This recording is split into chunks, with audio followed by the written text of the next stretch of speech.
started in the suburbs of Chicago, and then you transitioned about, was it three years ago Three to years Indy? ago. Yeah. Yeah. So you're down in Indianapolis now, across the border, like a lot of us. I'm in Northwest Indiana. But you've had the experience of working in both metro areas, which I think gives you a leg up and helps you to understand real estate even at a deeper level. So what Sure. have you, you're very obviously tied into the market. What have you noticed over the last month with COVID? Like, what are you seeing now, as a result of this? And kind of, I guess we'll get into what changes you're making after that, but um, Yeah. where you at? So I'll first just talk about my results and then what else I'm seeing in the market. So last month was still a really good month for listings for me. I listed 8 properties, which ties what I did in January. Um, I closed, I think, 14 last month. It was Wow. an awesome closing month because of the work I did January and February. The pending sales were down quite a bit. So it seemed like my listings, the buyer activity dropped off significantly.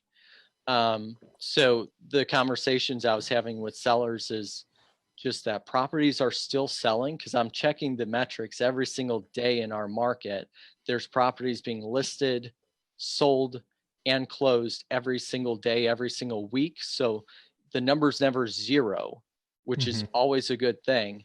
However, it might take a little bit longer for us to find that buyer because there's less of those buyers out there. So I would say overall, there's been about a 50% reduction in new listings on the market and new pending sales. Um, so, but they've been at the same proportion. So it's not that there's been uh, a significantly less number of listings actually selling. It's been at the same ratio, Yeah, but just at a slower pace. I see. So we're still at like all-time low inventory levels in the market. So buyers don't have a whole lot of options to choose from. So I've been telling buyers it's a great time to get out there because you don't have as much competition. And sellers that are on the fence, they also don't have as much competition with other listings. So just depending on how you look at things, it could be a good opportunity for either party. However, I think the real ramifications of the shutdown are yet to be seen in the months to follow. So, Yeah, that's good insight. My sister-in-law, who's also a agent, Bridget, she's a agent in the suburbs of Chicago, and she said that there's a significant difference, at least for her, listings between the price points. She said everything, basically, I think it was yeah, 200,000 and above is just frozen, yeah, and at 200,000 and below, it seems like it's still flying off the shelf. People are still buying it. Is that the case down in Indianapolis as well? for sure. For sure. Just because if you think about it, if you're under 200,000, it's most likely a first time buyer, the majority of the market. So these people have leases coming due. They're not tied with their equity in a home that they need to sell still. So those people are still going to buy no matter what because of their situation with renting. Um, we did sell a property last week that was 375,000, and we found that needle in a haystack buyer.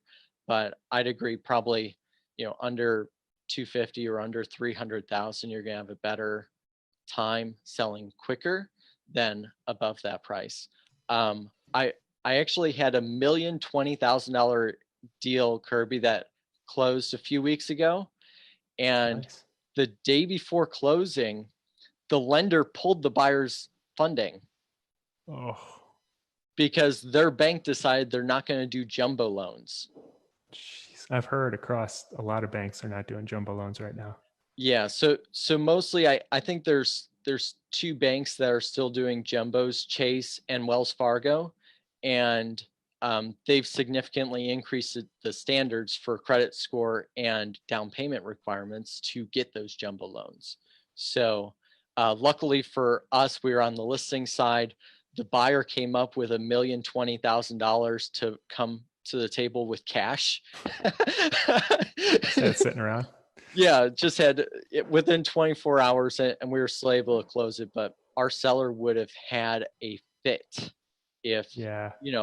their whole life is in a moving truck, and the morning of Oh, closing, that deal died. So, knock on wood, we haven't had very many deals fall apart because of job loss or changes in financial situation. But I think across the board, there's a lot of people hurting.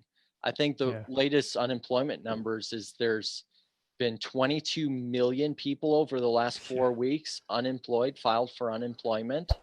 So Yeah. That's insane. that that specific metric is going to be the greatest indicator of how we come out of this, because that that unemployment is going to affect a lot of people and their ability to buy homes.